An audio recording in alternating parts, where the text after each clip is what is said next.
آپ نے جو تعلیم حاصل کی، عصری تعلیم اور دینی تعلیم، اس کا ذرا بتائیے گا کہ وہ کتنی حاصل کی اور کہاں سے کی؟ میں نے جب کراچی میں میٹرک کیا تو اس کے بعد میرے والد صاحب نے کہا کہ بھئی کالج میں داخلہ لو. تو اس زمانے میں جیسے میں نے بتایا کہ باہر کا انفلوئنس تھا، تو ابھی ہماری داڑھی تو آئی نہیں تھی اس وقت، لیکن یہاں سے میں کینچی کے ذریعے ایک لائن بنایا کرتا تھا جس سے یہ اشارہ ملتا تھا کہ یہ جو ہے داڑھی کے خلاف جائے گا شاید. تو یعنی داڑھی نہ رکھنے کا ارادہ ظاہر کر دیا آپ نے. نہ رکھنے کا ارادہ شاید اس سے یہ ظاہر ہو گیا.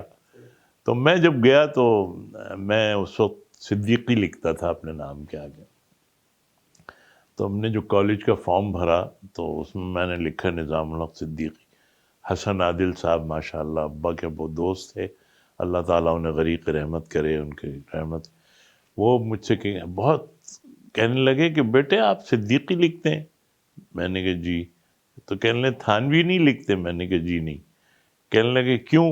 میں نے کہا کہ میرے چہرے پہ داڑھی نہیں ہے اس لیے میں نہیں لکھتا. بہت زور سے ہنسے. پھر انہوں نے ابا کو فون کر کے بھی بتایا. تو ابا نے بیٹھ کے یہ بات کہی کہ بھائی مجھے بڑی خوشی ہوئی کہ تم نے حسن عادل صاحب سے یہ بات کی ہے. یہ خوشی ہوئی کہ تمہارے دل میں تھانوی لفظ کی کیا ایک پکچر ہے. تو اس پہ حسن عادل صاحب نے مجھ سے کہا تھا تو بیٹے آپ داڑھی رکھ لیں. تو میں نے ان سے کہا کہ انٹر کے بعد رکھوں گا انشاءاللہ. تو ابا کو انہوں نے یہ بتایا تو ابا کہنے لگے کہ وہ بتا رہے تھے کہ تم نے وعدہ کیا ہے انٹر کے بعد داڑھی رکھو گے. تو میں نے کہا کہ جی. تو کہنے لگے میاں انٹر کے بعد کیا بس رکھ لو. تو میرے منہ سے نکلا کیا، بعد میں خود اب بھی بہت ہنستا ہوں کبھی، تو میرے منہ سے نکلا کہ ابا جی جلدی آ گئی داڑھی. تو ابا نے کہا بے وقوف، اللہ کا کوئی کام وقت سے پہلے ہوا ہے؟ اور یہ کہنا تھا کہ بس میں نے داڑھی چھوڑ دی پھر اس کے بعد نہیں. تو داڑھی تو اس وقت ہی چھوڑ دی تھی، لیکن یہ بس پھر اس کے بعد ہمارا سفر شروع ہوا ہر جگہ الحمدللہ.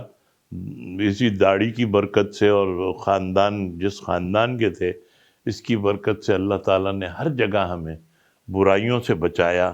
اور یہ کوشش ہوتی تھی کہ اللہ تعالیٰ ہمیں کسی ایسے اس میں نہ ڈال دے کہ جس میں مطلب انسان کے لیے مشکلات ہوں یا دینی اعتبار سے ہمارے اوپر کوئی حرف آئے.